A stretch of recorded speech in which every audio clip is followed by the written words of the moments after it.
Instructions. You are going to hear a number of different recordings, and you will have to answer questions on what you hear. There will be time for you to read the instructions and questions, and you will have a chance to check your work. All the recordings will be played once only. The test is in 4 sections. At the end of the real test, you will be given 10 minutes to transfer your answers to the answer sheet. Now, turn to Section 1. Section 1.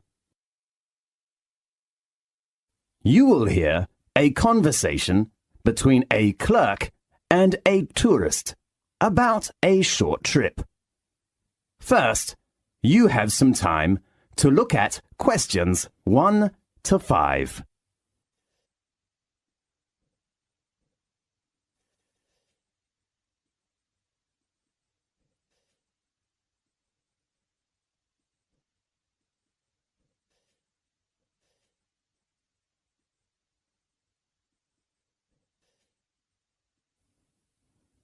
You will see there is an example that has been done for you. On this occasion only, the conversation relating to this will be played first. Good morning, wonderful travel agency. How can I help you? Good morning. I'd like to know about the information about your short trip. What's the name of the trip? Magic One Day. Right. Could you introduce me to the tour? Of course. The name of the trip is Magic One Day. So, Magic One Day has been written in the space. Now, we shall begin. You should answer the questions as you listen, because you will not hear the recording a second time. Listen carefully and answer questions 1 to 5. Good morning, wonderful travel agency. How can I help you? Good morning. I'd like to know about the information about your short trip. What's the name of the trip? Magic One Day. Right. Could you introduce me to the tour? Of course, and we will give you a 5% discount if you book the latest trip. Fine. When is the next one going? We have a trip every Saturday, which usually departs at 8 o'clock in the morning. And when will we come back? About 6 o'clock in the afternoon. Fine. How about the type of transportation? We like to keep our tours small, so we offer a coach or a minibus. That's great. So how many tourists are there in one group? Usually we take about 15 to 20 tourists. But you know, it is peak time now, so the number is up to 25 tourists. Well, that sounds good. So, how much is the tour price? As I said, I will give you a 5% discount, so the cost is £18 for each person. Great! Does it include lunch? No, but the guide fee has been included. Do I need to book a seat? Yes, at peak season, in order to ensure your position, seat reservation is needed. So the tourist has to reserve a seat at least 2 days before leaving. Now, look at questions 6 to 10.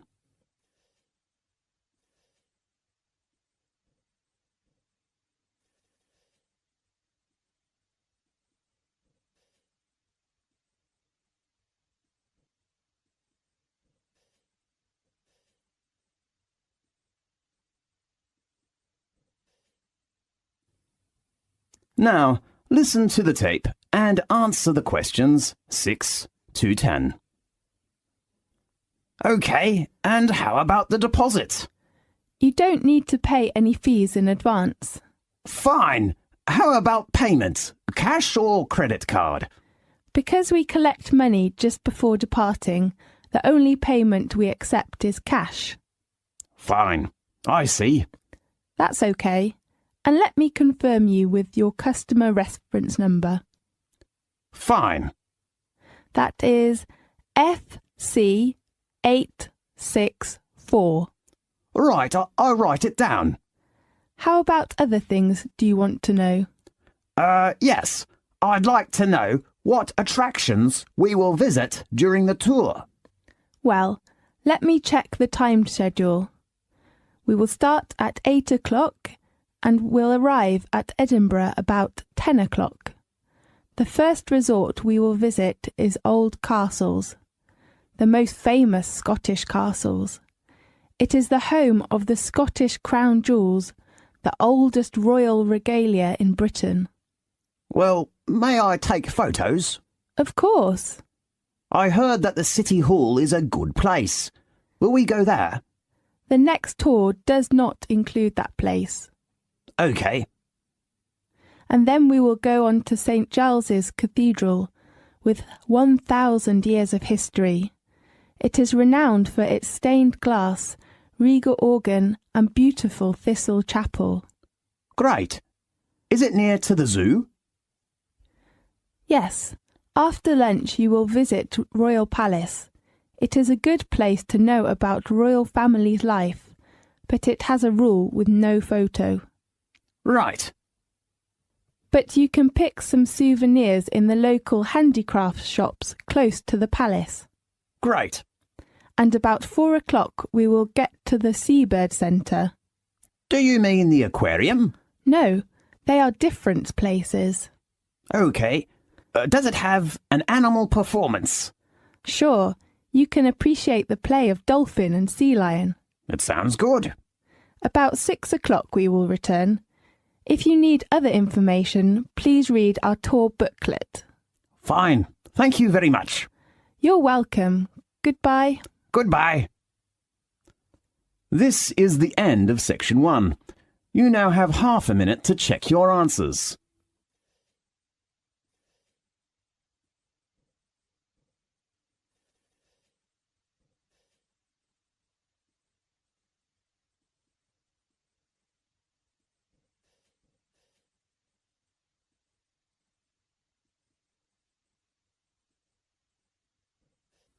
Now, turn to section 2.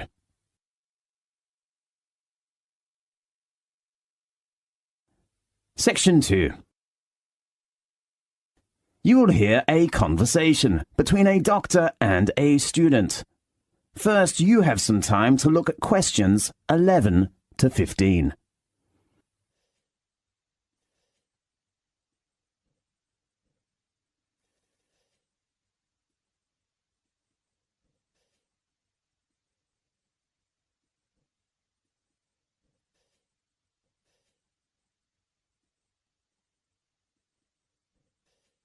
Now, listen carefully and answer questions 11 to 15.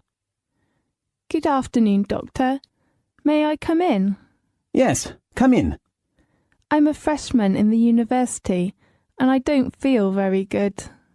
OK, sit down, please. I need to record some basic details about you first. Fine. What's your full name? Mary Nixon. Is your surname spelt Nixon? That's right. Well, Mary, what's your major? I'm studying art. A good choice. Tell me your registered number. Registered number? Sorry, I'm not sure. Maybe... Did you bring your union card or library card? Yes, I brought it. OK, well, tell me the number on your card. It is MN0918.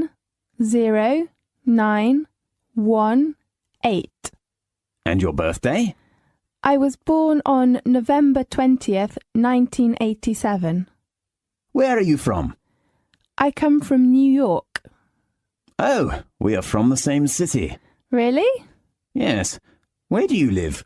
Campus accommodation? Actually, I will move out from campus flat tomorrow. I rent a house in North West with 3 friends. Fine. Tell me your present address. It is 17th King Street. Okay, and your contact number? 3678259. Right, now let's get some of your medical background. Okay. Have you ever had any serious illnesses or accidents? I got gastritis when I was in middle school. Did you have an operation? No, I just took medicine and had some injections. Anything else? No, nothing. Now, look at questions 16 to 20.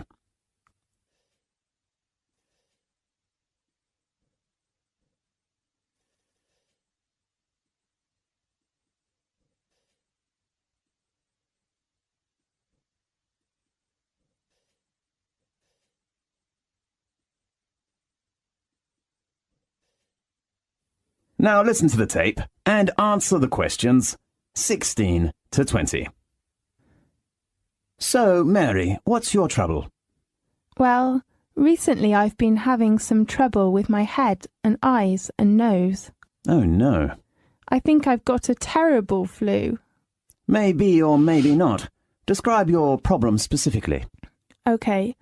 Since last week I've been sneezing, and sometimes I can't stop, and even later I begin to feel dizzy. Do you get a fever? No. Did you attend any unusual activities during the last week? Let me think. No, nothing special.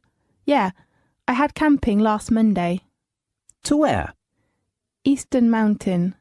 You know there are lots of beautiful flowers. We took many photos there. So your illness has lasted for 1 week? Yes, but sometimes I'm fine. I don't know why. Do you have any allergies? I remember I got allergic to mango when I was a child, but now I'm fine. How about flowers? I mean, pollen. You mean I'm allergic to pollen? Yes. What should I do? I suggest you take some medicine first and drink more water. Okay. And then, if your symptoms are getting worse, I suggest you go to a hospital to check. Okay. Thank you very much. I hope you will recover soon. Thanks. Goodbye. Goodbye. This is the end of section 2. You now have half a minute to check your answers.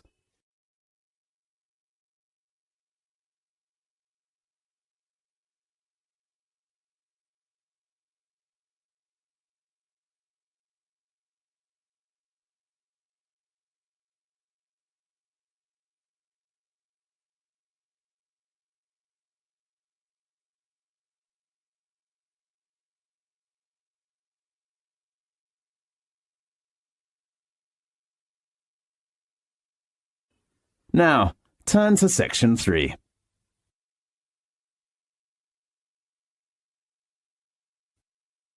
Section 3. You will hear a conversation between a new student and a lecturer. First, you have some time to look at questions 21 to 25.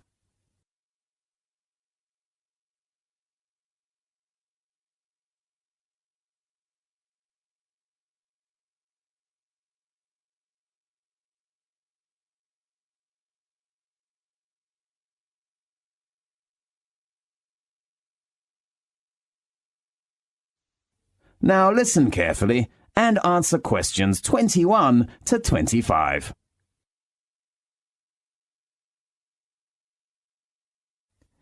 Good morning. May I come in? Yes, come in, please. I'm a new student and I'm looking for the Office of Engineering faculty. Is this the right place? Yes, this is the Faculty of Engineering. How can I help you? I know there was an orientation meeting last Friday, but I didn't attend that meeting. So I'm wondering if someone could give me some information about, the campus life or course requirements or something like that. Yes. Sit down, please. Where shall we begin? Firstly, how many lectures do I have to attend every week? You know, there are not too many lectures of postgraduate courses. Let me check. Oh, you have lectures on Monday, Wednesday, and Friday afternoon, from 2 p.m. to 4 p.m. How often do I have to attend seminars in a week? Well, there is only one group seminar on Thursday morning at 9 o'clock. You mean a group? Yes, How many people are there in one group? about 3 to 5. Fine. You will discuss about 20 minutes, and then the representative of your group will give a short presentation. A presentation? Right. Do all members in the group have a chance to give a presentation? Maybe. And then your subject advisor will give you a mark. A mark? Does that mean the representative's mark is all members' mark? That's right. How about attendance? The postgraduate attendance is only 70%, but a few students will be absent in our faculty. Fine. Should I choose the time? Because I have a part-time job. I am afraid not. You know, the postgraduate course is very intensive. We do not suggest that our students do any other jobs. Yes, I see. I will spend time on my course. Oh, how many modular courses are there in the coming academic year? You have 3 modular courses from September to June next year. Okay. Now, look at questions 26 to 30.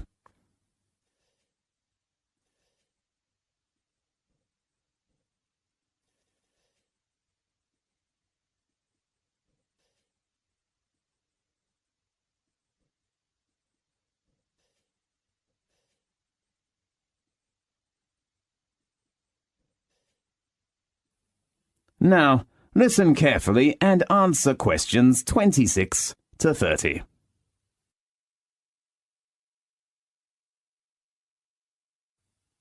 Anything else I can help you with? I'd like to know some information about the course assessment. Well, beside presentation, you will have an exam at the end of the term. An exam? What type of exam? It's an open book exam, Fine. but your main assessment is the assignment. You mean homework? Yes, you will have to write an assignment with 6,000 to 7,000 words every month. 6,000 to 7,000? Yes. Oh, how about the topic? Your tutor will give you some advice on the topic based on some course handouts or reference books, but you have to narrow the topic by yourself. So can I choose the topic of essay by myself? Yes, of course. Great. You must pay attention to your essay deadline.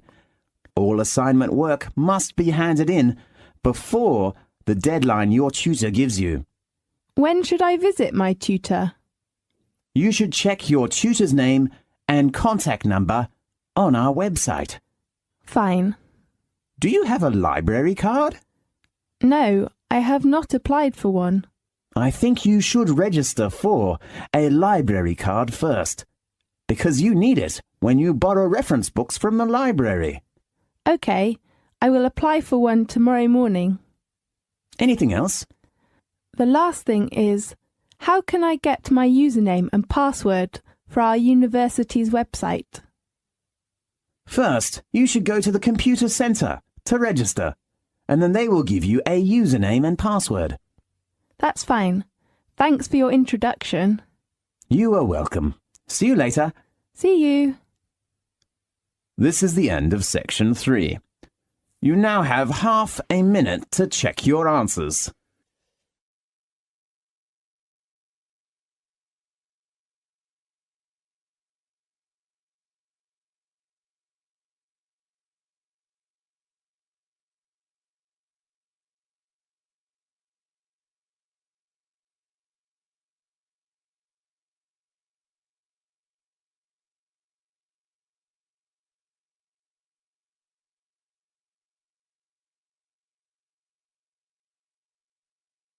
Now, turn to section 4.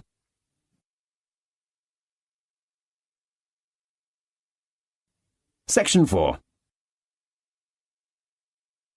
You will hear a lecture about an animal living in South America. First, you have some time to look at questions 31 to 40.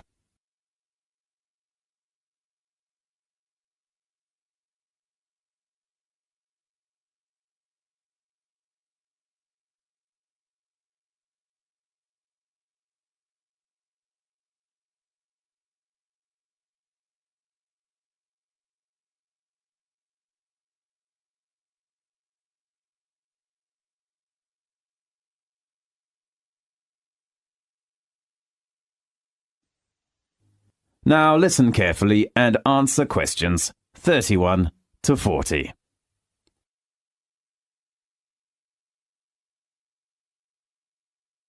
Welcome to Magic Animal Time. Today I'd like to give you an introduction to a magic animal called sloth.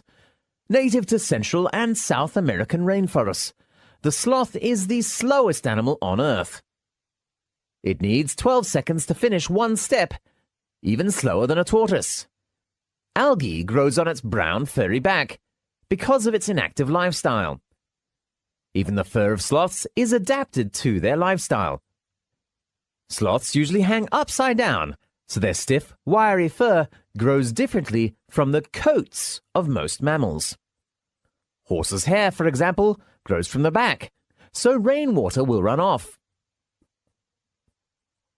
Below this tough top layer, a dense downy layer of hair provides additional protection from pesky insects. The greenish cast of the sloth's shaggy fur is caused by symbiotic algae that grow in grooves running along the length of each of the mammal's outer hairs. The sloth hosts the algae, and the algae return the favor by providing nutrition that the sloth either ingests by licking its fur or absorbs through the skin. The grayish-green color makes the sloth look just like a clump of dry leaves hanging from a branch. The perfect jungle camouflage. And the longer a sloth lives, the greener it gets. Sloths have a short and flat head, a snout that is short in length, big round eyes, long tree-climbing legs, a stubby tail, and small ears, and though some have called them ugly, they have the cutest face that looks like they're always smiling, just like a koala in Australia. Sloths spend most of the day sleeping, curling up in a tree notch or hanging from a branch with all four legs closed together, their heads tucked between their front legs. People seldom see them much move, even when they are awake. Only at feeding time, sloths move more slowly and carefully, hand over and through the treetops, searching for leaves, fruits, and twigs. They even mate and give birth while suspended from their long, curved claws. Sometimes a sloth will die, hanging upside down from a tree limb, and remain so after death until they decompose or are forcibly removed. Why do sloths have such an unusual lifestyle? It's the strategy they evolved to survive as tree-dwelling plant eaters in a place with many predators. Most domestic herbivores, such as cattle, horse, and sheep, graze all day long. Because they feed on nutrient-poor vegetation, they must eat almost constantly. Sloths are also classified as herbivores, and their diets are also low in nutrition. But rather than munching all day long, they have become masters at conserving energy.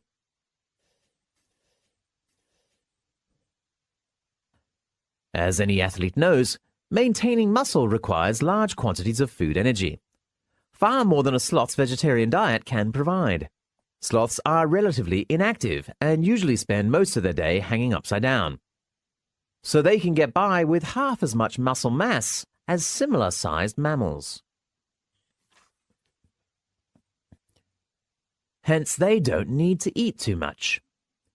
In addition, because of heavy muscle, sloths weigh far less than other mammals. This makes it possible for them to climb on thin branches high in the tropical forest canopy, where they can more easily find food and avoid heftier predators. Keeping a high body temperature also takes energy. Sloths fulfill this need by maintaining a lower average body temperature than other mammals. Dogs, cats, horses, sheep, and cows all have average body temperatures between about 100 and 103 Fahrenheit, but a sloth's average body temperature is about 93 degrees Fahrenheit. Equally important, a sloth's body temperature fluctuates with the surrounding temperature. Like snakes and frogs, which are cold-blooded creatures, a sloth's body temperature is highest on warm, sunny days and lowest at night and on rainy days. Sometimes, a sloth takes a sun bath in the morning, warmed up. Then, during the hottest times of day, it hides in the shade so it won't overheat. During a 24-hour period, a sloth's body temperature may vary as much as 10 degrees Fahrenheit. If the body temperature of a person, a cat, or a dog varies just 5 degrees Fahrenheit, it can be life-threatening. Because sloths have difficulty moving over land, they spend most of their time in the trees. They can get just about everything they need high above the forest floor, even water, which comes from eating juicy leaves and licking up drops of morning dew. Short bursts of feeding, followed by long periods of inactivity, make sloths less vulnerable to large raptors, such as harpy eagles and other carnivores, such as ocelots. As long as sloths remain perfectly quiet and still, they're nearly impossible to detect. At feeding time, a sloth reaches out, grabs an overhead branch with its flexible feet, and tugs until the food is within reach of its long tongue. After pulling the vegetation into its mouth, the sloth clips the leaves with its hard, tough lips and slowly grinds them with a large, peg-like teeth. A sloth digests its food just as it does everything else, very slowly. People usually digest their food in about a day, but sloths can take about a month to finish the process. As soon as a sloth swallows a mouthful of pulverized plants, the bacteria in its stomach and intestines begin breaking down the food. It takes many hours for the bacteria to digest the tough plant material that makes up a sloth's diet. Only then can the sloth absorb the nutrients it needs to live and grow.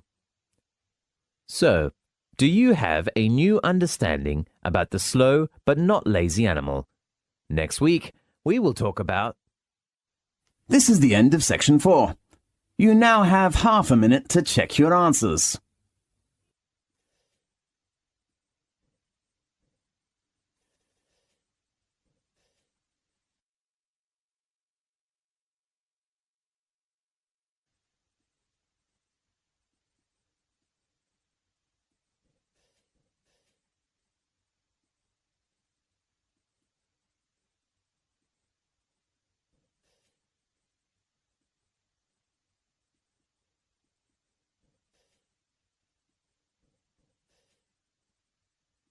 This is the end of the listening test.